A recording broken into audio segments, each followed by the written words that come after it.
So what's this? US 10-year. Yeah.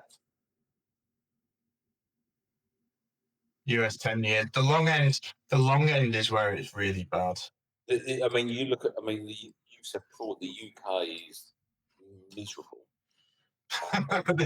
This is what I've got drawn out. Yeah. Yeah, the UK is miserable, particularly the long end. Like, look at the state of that.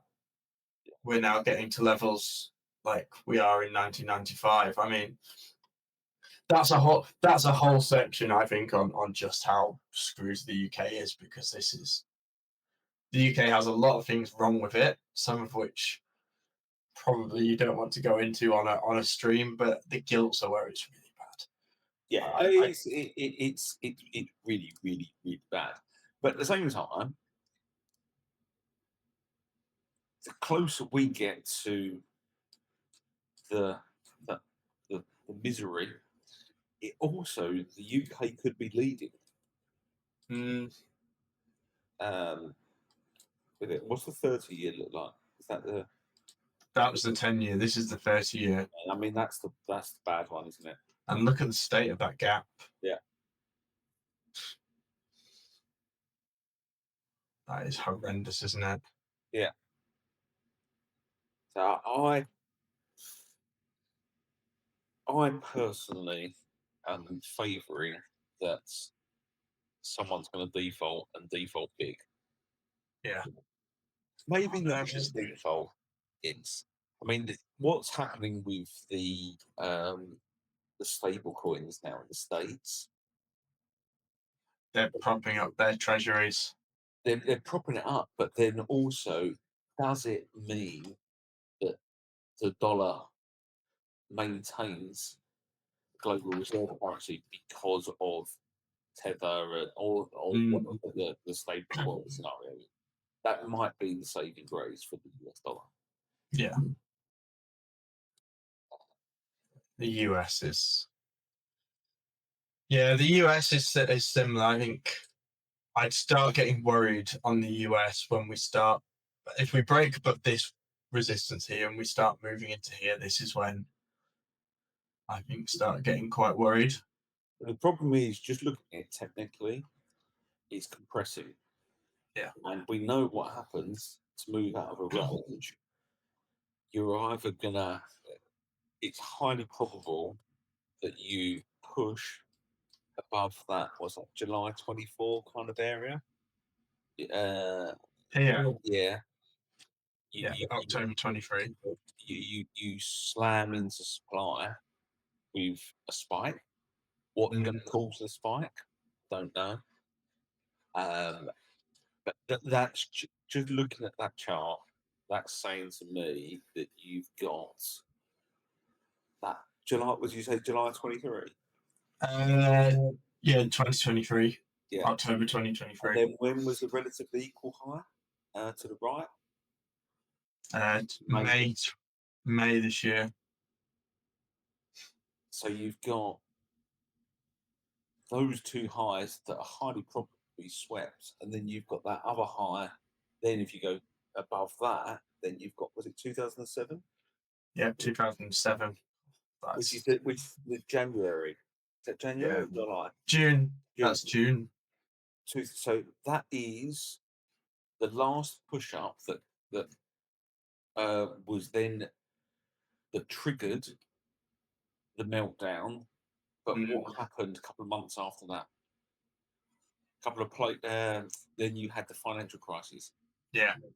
So that is what you're looking for, is that kind of probably that territory where you push into that area, and we know that area has been the trigger for other issues in the past. What does it look like in that area around 2001? So 2001 is here. So January 2001? Yeah, that is May 2001. It's January 2001. 2001 is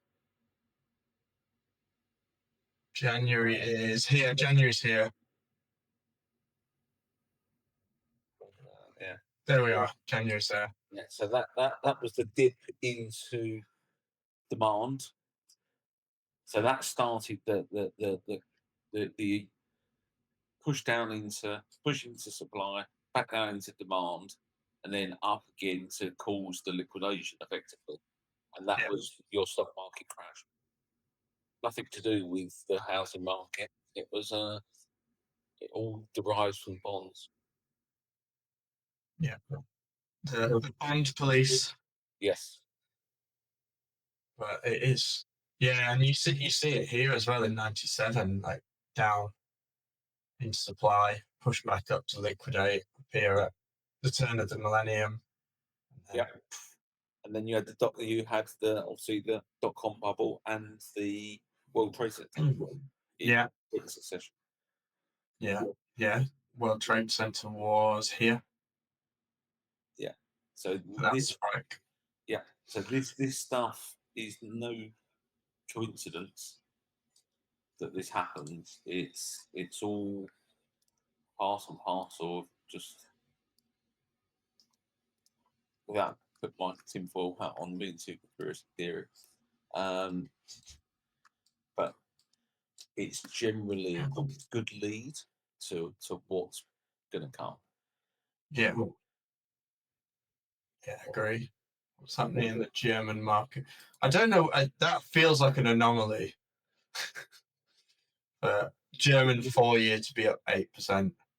What about have you got? I don't suppose you've got the Japanese on there, have you?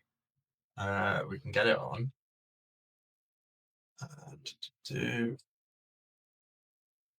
What's the ticker for it? Is it just Japanese? Yeah, here we are. JP 10-year.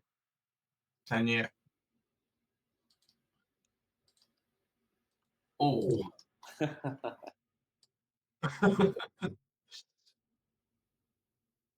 Yeah, straight into here. Only goes back to 2006. Yeah, but obviously Japan, I still think Japan has. Yes, they have a lot more issues. It's a lot more insular as an economy in general, but negative growth, negative interest rates for years and years and years and years and years. I don't think we probably get that, but you can see now they're in positive territory, and that's going to hit into demand soon as well as supply soon as well. Yeah, straight into here.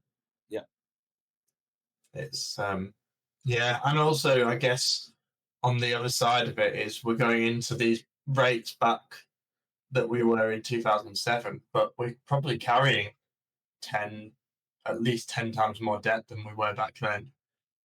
At least. So yeah. More debts. It's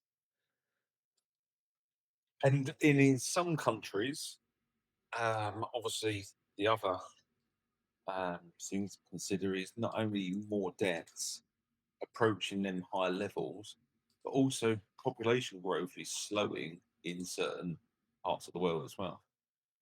Yeah. So you can't kick the can down the road too long. No, it feels like it's coming to a head. That's one thing that's on my radar for the UK is, and that might be a catalyst for this, and one of the reasons why we're seeing the compression is it feels like October will be massive now when she does her budget. Yeah. Because unless she's able to raise significant revenues and get cuts through, I don't think she's going to have a lot of breathing room, and she's in a bit. Yeah, they're in a right pickle in general, aren't they? Yeah, they're in a. Putting my tinfoil hat on scenario. I mean, again, this chart doesn't lie. Was everything set up to allow the Labour to go in and basically lead us down a path into the absolute doldrum shit show, and then we get more of a conservative, and when I say conservative, I mean more reform-like new party that comes in to usher in the new era that we might be coming to. Well, you tend to get that. So from sort of looking back on history, Labour tends to come in and be ahead of when we see big economic downturns. Obviously, we had them in before 07. They were in when we had the dot-com bubble crash. You obviously had the post-Thatcher era. It feels like that's where it's setting up for. I mean, Is that any coincidence? Or is no, they're just bumbling from one disaster to another. I mean, from it, I think the thing is in politics, and this will be one of the things that's really interesting. I think will force an election is ultimately politicians are governed by two forces. They're governed by the popular force, the democratic force, of which we don't get to have another say on that for another 4 years. Yeah. However, they are also now more governed by a more powerful force in the markets, because the markets are the only thing that they have very little control over, and I think it'll be a push into this region that will be a trigger for them having to call some sort of election. Because I think if we move into here, you look at the chart. So if you look from the or early 2000s to probably 2011, very tight range that was sitting in that box. There. And then if you look at the current construction of the price, you had the run up. Is that Liz Truss? That was Liz Truss. Yeah. You look at that formation from there onwards now. It's, if you look at it technically, it would be deemed as an ending diagonal. So it's like a rising wedge kind of thing. So to me, what normally happens from here is you're going to have, again, a spike into supply, and then you'll get the sell-off. Yeah.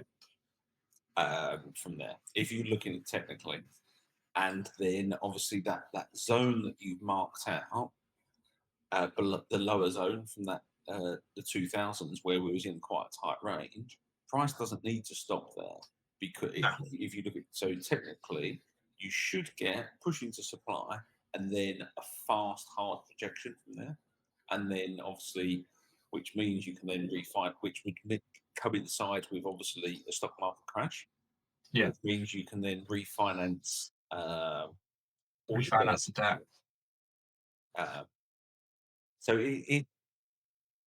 it does. I don't really look at fundamentals too much when I'm trading because I don't need to. But looking at stuff on this time frame, and you look at the narratives to fit the charts or to go with charts, it makes perfect sense. Yeah.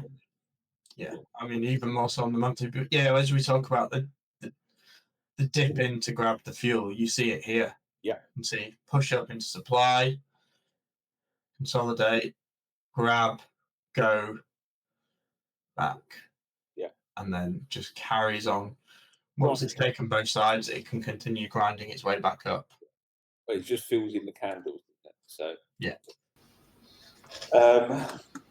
Yes, charts don't lie. Basically, is the takeaway from that. But everything looks to me like it's due some final push and then an almighty correction. Yeah.